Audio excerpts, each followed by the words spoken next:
Assalamualaikum warahmatullahi wabarakatuh. Jumpa lagi dengan saya Eni Kartini dalam salah satu pembahasan ekonomi mikro. Kesempatan kali ini kita akan membahas materi tentang teori tingkah laku konsumen. Adapun tujuan pembelajaran dalam materi teori tingkah laku konsumen adalah setelah dijelaskan tentang materi teori tingkah laku konsumen ini, mahasiswa diharapkan dapat memahami dan bisa menguraikan konsep teori kardinal dan teori ordinal.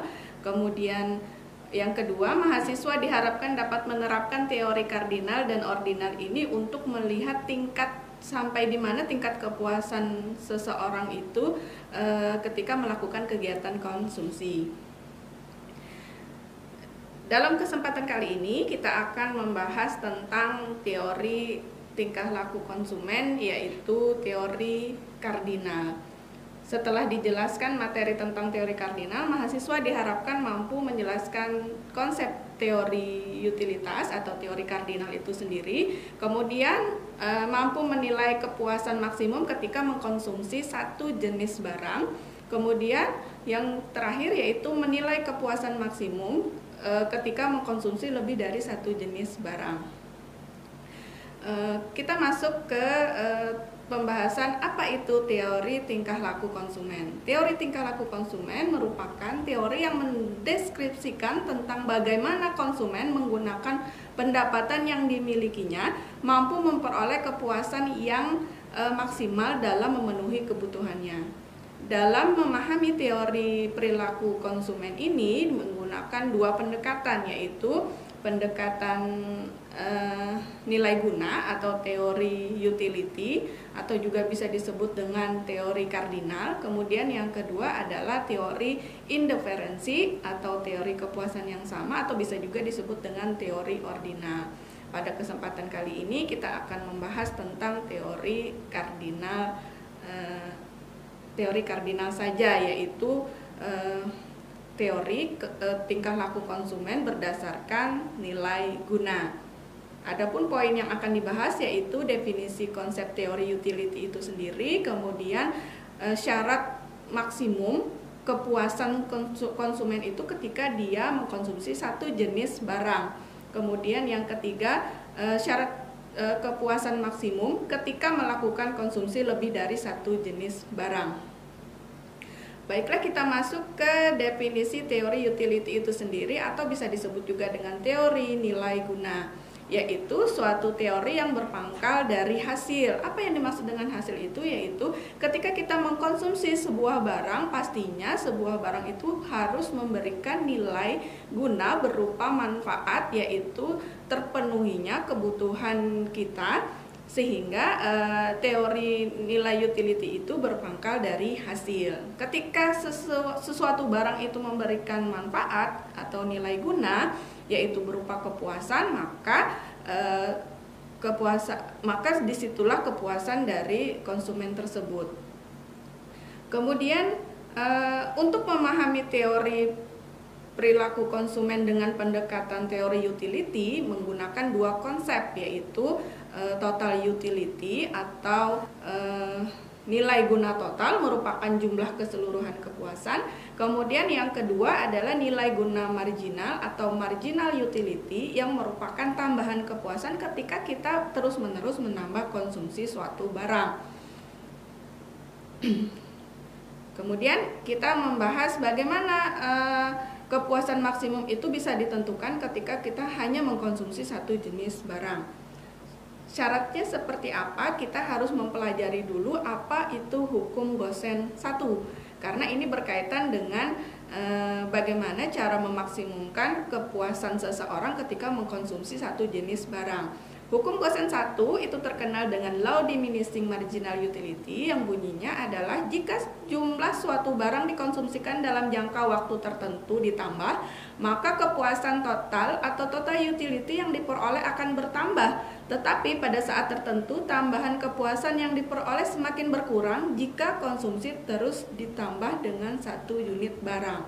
Artinya jika terus-menerus ditambah, total kepuasan kita akan bertambah, tapi dalam waktu yang bersamaan juga tambahan kepuasan itu akan semakin berkurang. Syaratnya seperti apa? Yang pertama yaitu total utility mencapai nilai maksimal atau marginal utility sama dengan 0. Nah, disitulah tercapainya kepuasan maksimal. Kemudian yang kedua, jika dikaitkan dengan uang yang dikeluarkan untuk mengkonsumsi barang tersebut, maka jika marginal utility lebih besar dari harga satuan, maka konsumsi terus ditambah. Tapi jika marginal utility-nya kurang dari harga satuan, maka konsumsi akan dihentikan atau konsumen tersebut enggan untuk mengeluarkan uang untuk membayar satu satuan barang yang akan dikonsumsi tadi. Kemudian kita lihat di contoh dalam tabel total utility dan marginal utility. Dia mengkonsumsi sampai konsumsi yang ke-6, yaitu mengkonsumsi apa? Yaitu air minum, 1 gelas air minum, kemudian gelas kedua, gelas ketiga, dan keempat. Total utility-nya adalah mulai sebelum dia meminum, nilai total utility-nya atau nilai guna atau nilai kepuasannya itu 0. Kemudian ketika dia meminum gelas pertama, dia mendapatkan nilai total utility-nya bernilai 7. Kemudian marginal utility-nya 7 karena belum ada mengkonsumsi air sebelumnya. Makanya nilai total utility itu sama dengan tambahan marginal utility atau tambahan nilai guna.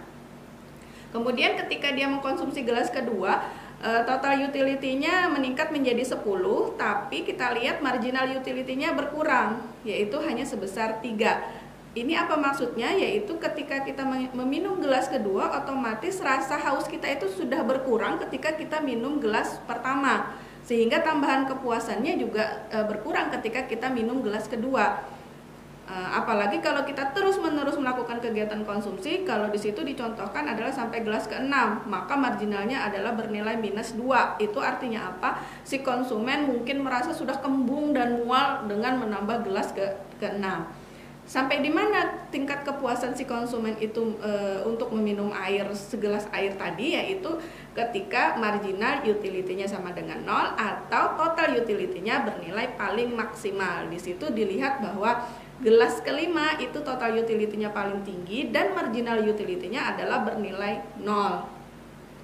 Kesimpulannya yang pertama, kepuasan maksimum berada pada gelas kelima karena gelas kelima menunjukkan TU sama dengan 13 dan MU atau marginal utility sama dengan 0. Kemudian yang kedua, apabila dikaitkan dengan uang, misalkan kita anggap 1 gelas air itu adalah Rp5.000, maka ketika marginal utility lebih dari Rp5.000, artinya konsumen tersebut merasa ketika dia ingin menambah 1 gelas lagi, dia dengan sukarela untuk mengeluarkan uang Rp5.000 karena dia merasa akan menambah kepuasan ketika dia menambah gelas berikutnya, maka otomatis dia belum mencapai tingkat maksimal. Artinya konsumsi akan terus ditambah. Tapi ketika marginal utility atau tambahan kepuasannya itu kurang dari Rp5.000, artinya si konsumen tadi enggan untuk mengeluarkan Rp1 pun untuk menambah gelas ke berikutnya. Artinya sudah tercapailah maksimal kepuasannya di gelas tersebut. Dia enggan untuk mengeluarkan uang Rp5.000 karena dia merasa tidak akan memberikan nilai guna lagi untuk menambah gelas yang berikutnya. Artinya konsumsi air akan dihentikan. Kemudian masuk ke pembahasan ketiga, yaitu bagaimana menentukan kepuasan maksimal ketika seseorang itu mengkonsumsi lebih dari 1 jenis barang. Sama seperti pembahasan sebelumnya, ketika hanya mengkonsumsi 1 jenis barang, maka kita harus mengenal dulu apa itu hukum Gosen 2.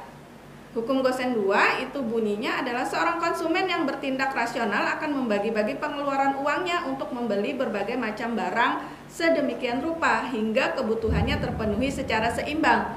Artinya sedemikian rupa hingga rupiah terakhir yang dibelanjakan untuk membeli sesuatu memberikan marginal utility yang sama.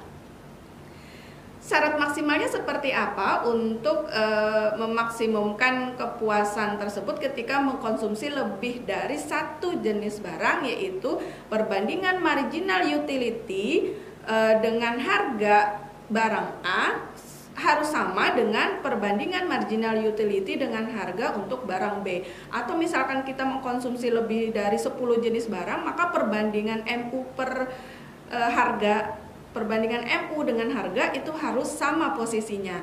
Kemudian setelah sama harus dibandingkan lagi dengan kemampuan yang dimiliki, yaitu apa? Uang yang ada pada konsumen tersebut atau disebut dengan penghasilan. Ketika persamaannya pendapatan itu sama dengan berapa kali jumlah konsumsi yang dilakukan oleh si konsumen, maka keseimbangan akan tercapai atau kepuasan maksimum konsumen tersebut akan tercapai. Kita lihat di contoh berikut bahwa seorang konsumen mempunyai uang 10.000, kemudian dia bagaimana memutuskan mau makan atau mau nonton. Kemudian kita lihat di kolom pertama itu satuan yang dibeli, artinya berapa kali dia melakukan kegiatan konsumsi. Di situ dicontohkan dari konsumsi pertama sampai konsumsi ke-7. Kemudian kolom berikutnya menjelaskan tentang makan. Makan itu satuan harganya adalah Rp1.000. Kemudian di situ sudah ditentukan marginal utility. Makan itu adalah 10 sampai konsumsi ke-7 yaitu 3. Kemudian marginal utility makan, M itu artinya makan, kemudian dibandingkan dengan P itu harga makan adalah marginal utility-nya 10 dibanding dengan 1000. Jadi 10 adalah marginal utility, 1000 adalah harga. Sampai ke konsumsi yang ke-7 yaitu 3/1000. Kemudian untuk nonton itu satuan sekali dia nonton itu mengeluarkan uang Rp2.000. Marginal utility nonton itu adalah 24 sampai konsumsi ke-7 itu adalah 4. Kemudian perbandingan marginal utility nonton dengan harga nonton itu adalah karena dia harganya 2.000 maka 24 dibanding atau dibagi dengan 2.000 sampai konsumsi yang ke-7 yaitu 4/2.000. Kemudian kita supaya lebih mudah untuk membandingkan antara MUM per PM dengan MUN per PN, maka pembaginya itu harus disamakan nilainya, sehingga 24 karena yang lebih besar itu adalah perbandingan MUN per PN 24/2000, maka harus dikecilkan sehingga sama dengan perbandingan marginal utility makan dan harga makan. 24/2000 itu dikecilkan menjadi 12/1000, artinya sama-sama dibagi 2. Kemudian sampai baris ke atau konsumsi ke-7 yaitu 4/2000 itu dikecilkan menjadi 2/1000. Setelah selesai semuanya, kita perbandingannya itu disamakan pembaginya. Kemudian langkah selanjutnya adalah menentukan rupiah pertama untuk dibelanjakan kemana, yaitu perbandingan marginal utility dan harganya adalah yang paling tinggi. Kita lihat baris pertama, untuk konsumsi makan dan nonton yang paling tinggi perbandingannya yang mana, yaitu 10/1000 atau 12/1000. Otomatis karena yang paling tinggi 12, maka 2.000 pertama dikeluarkannya adalah untuk melakukan kegiatan nonton. Kemudian berikutnya karena 2.000 sudah keluar, berarti uangnya masih ada 8.000. 8.000 mau diapakannya lagi? Oh, ternyata perbandingannya ada 10/1000 dengan 10/1000 di nonton juga ada. Artinya kita bisa memilih mau nonton atau makan. Kita anggap aja setelah nonton dia makan 1.000.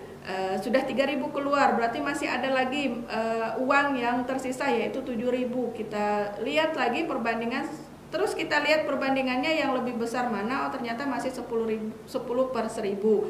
Berarti setelah makan dia nonton lagi, masih ada lagi uangnya, berarti lihat lagi perbandingannya. Oh, masih ada uang sebesar Rp5.000, berarti 9/1000 itu adalah perbandingan yang paling tinggi. Berarti setelah nonton dia nonton lagi. Kemudian setelah itu, setelah nonton ada masih sisa uangnya, berarti dia milih makan lagi karena 8/1000.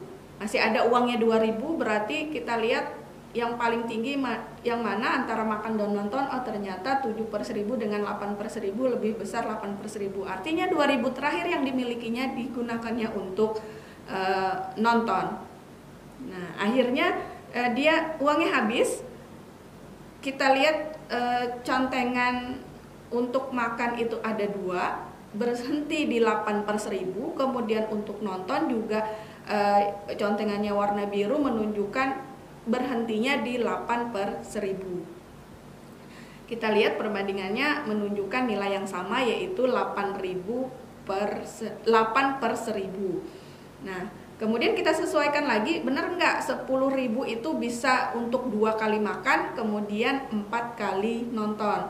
Ternyata kita lihat 1000 kali 2, 1000 untuk makan dikali 2 kali makan sama dengan 2000, kemudian 2000 nonton dikali 4 kali nonton sama dengan 8.000. 2000 tambah 8.000 sama dengan 10.000. Berarti uang yang dimiliki dengan jumlah 10.000 tadi bisa digunakan untuk makan 2 kali dan nontonnya 4 kali. Karena perbandingannya stok di perbandingan yang sama, yaitu 8/1000. Ya, demikian pembahasan tentang teori tingkah laku konsumen berdasarkan pendekatan teori kardinal atau nilai guna, atau disebut juga dengan teori utility. Semoga bermanfaat. Terima kasih. Wassalamualaikum warahmatullahi wabarakatuh.